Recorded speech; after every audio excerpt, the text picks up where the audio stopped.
Dr. Sabreena Ghaffar-SIddiqui was a sociology and criminology professor ousted for her outspoken advocacy on Palestine.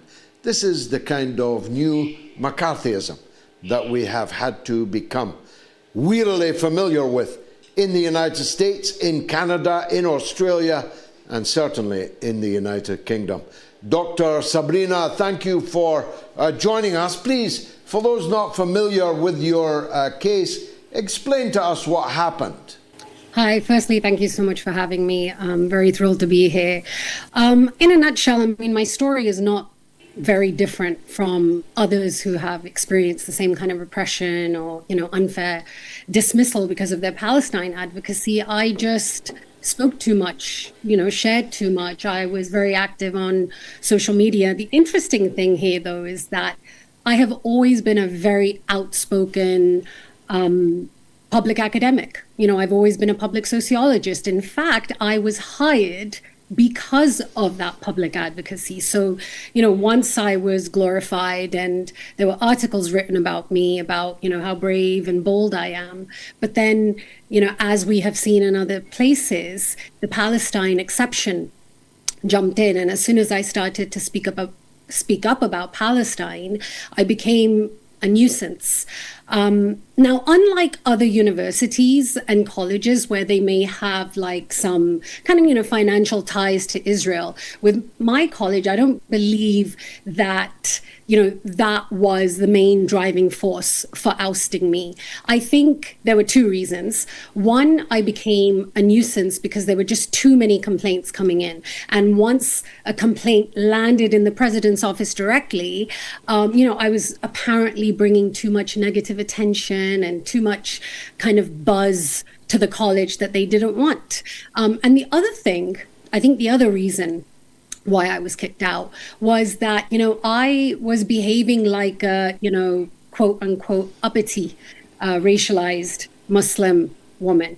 I was challenging the administration. I was fighting back, and I wasn't happy with the crumbs that were thrown my way, all the praise and the, the position that I was given. I think the expectation was for me to kneel when they asked me to kneel, for me to shut up when they asked me to shut up. And I didn't do that. So they didn't want me in the institution because they couldn't control me any longer. Is there a reason why you didn't name the college? Do you not want to name it? Would it not help us if we knew? No, I have no reason not to. I mean, I am currently involved in a case. It's a union case, but I have named them on social media. It's Sheridan College in Canada. So no, there's no reason why I wouldn't name them.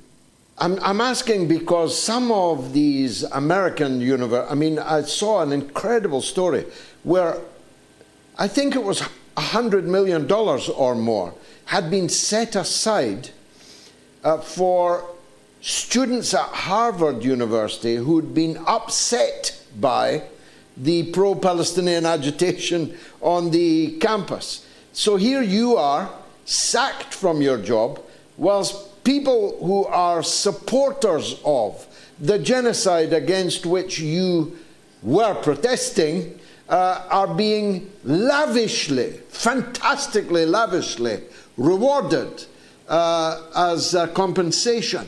The North American continent is very definitely a tale of two cities, isn't it?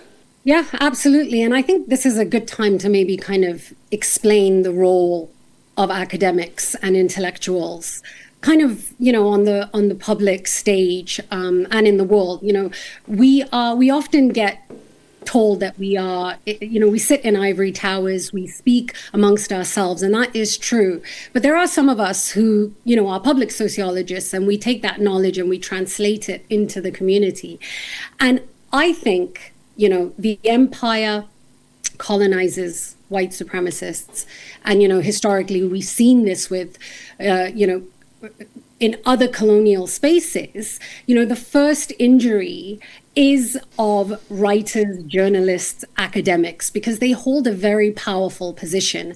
I mean, even if you look at the British Raj in India, one of the first spaces that were shut down, like in 1910 and 1930, policies were created that repressed the press.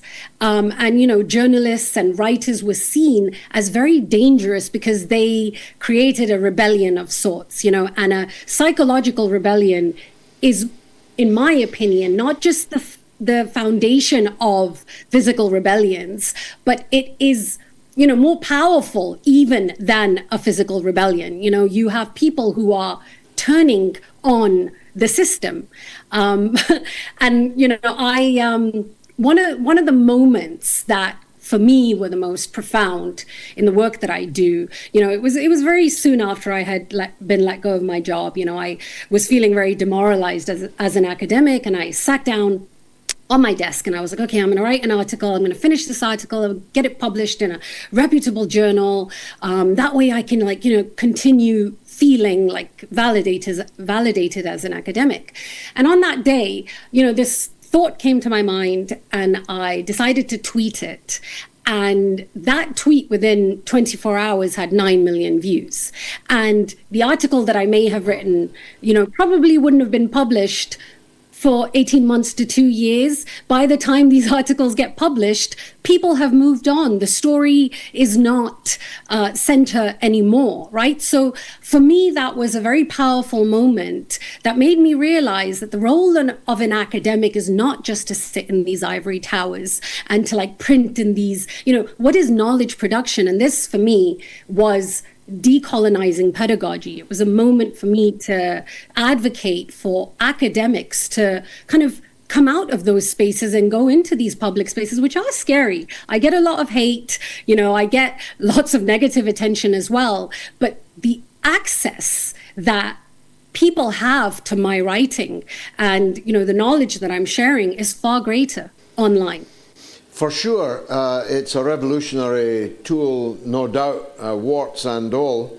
But the reasons that you were singled out and other academics like you have been singled out are the same reasons why Israel is systematically murdering academics, professionals, doctors, surgeons, hospital administrators, poets and writers, and artists and journalists and photographers that are all being singled out for murder and assassination for the same reason you have been, thank God, not physically but professionally assassinated. Is the union that's looking after your case confident? I mean, what conceivably would be the grounds for dismissing someone like you from speaking their mind?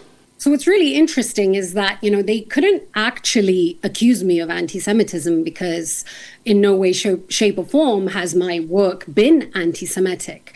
So, what they decided to get me on was for going against the college's policy against basically on behaving in a civil and professional manner.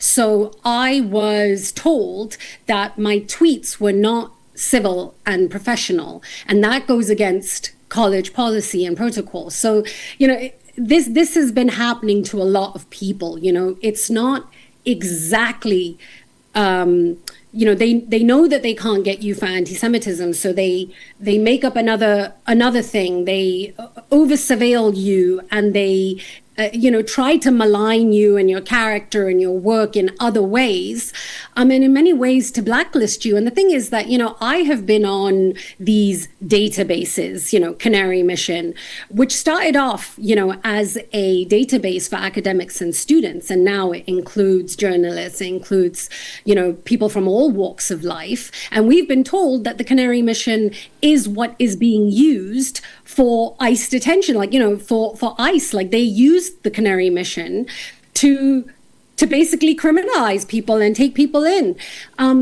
So that was the reason why I was, taken out of my role. And I believe other people are going through the exact same thing. I don't know what else to say, other than the fact that, charges of anti-Semitism, what are the prospects Yeah, what are the that's prospects of the union winning your case? Look, they told me right from the beginning that what I want is likely not going to happen. And, I'm looking for an apology. I'm looking for vindication. I'm looking for this to be a powerful case for the bigger picture, for other people who are speaking up on Palestine. And I was told that, likely what will happen is like a monetary compensation of sorts. And in order for that to happen, I was told that I should cool it on my advocacy and I should kind of keep a low profile until then. And this was told to me a year ago, which means I was expected for the last year to just be quiet. And that was something that I was just not willing to do. Well, you couldn't get more high profile than being on this show tonight, which in the course of the week will be seen by many millions of people around the globe. So I'm grateful that we were able to showcase you. Lastly, though, Doctor, has it placed your immigration status in any doubt? I have some very bad experience with Canadian governments, you see, and I wondered if there was any possibility that your stay in Canada might be curtailed as a result of all this. To be honest, I haven't even looked into any of that. I was born and raised in the UK. I have American citizenship, and I've been living in Canada for the last 20 years. So it's not something of like grave importance to me right now to look at. My focus has been on this genocide and advocating for it. I was listening to you speaking earlier to Max as well, and there was something that I wanted to kind of like comment on, and this the blocking of children from Gaza who are amputees coming to the US, right? And comparing this to what we've seen with people from Ukraine, and how there's been like an 81% approval rating in terms of applications just in Canada for people coming from Ukraine compared to 16% for Palestinians. And to give like a analysis on this, what we're seeing constantly is the adultification of children and the infantilization of adults when it comes to Black and brown communities, governments. So this kind of dangling carrot that we will recognize Palestine as a state, but only if it's demilitarized, is this notion that we can't trust you to govern your country in a responsible way. So you cannot be trusted with military weapons. We can, but you can't.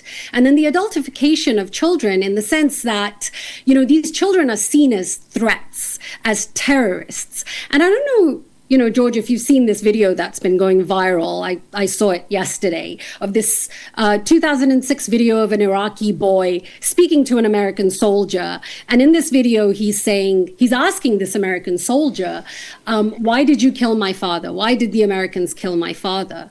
And the soldier turns around, and one of the first questions the soldier asks is, do you hate America now? Do you want to shoot me? And that is the most pertinent thought that comes to this soldier's mind, is to victimize himself and to criminalize this child almost in a way to justify the killing of children, because they will forever be seen as a threat if they are Arab or Muslim or coming from these communities. So, what we're seeing in terms of the response to Ukraine versus the response to Palestine, journalists slipped up back then, when the war first broke out. And I don't know if you remember when US journalists said, this is different. These are people with blonde hair and blue eyes. And, that was such a telling moment in media where we could see journalists admitting that the empathy that they feel for Ukrainians has so much to do with the white supremacy that's embedded in our institutions, where Black and brown bodies are not seen as valuable. Which is why we're seeing such high numbers without any actual policy change in any of the countries, any foreign policy measures that would end this genocide, just fluff talk.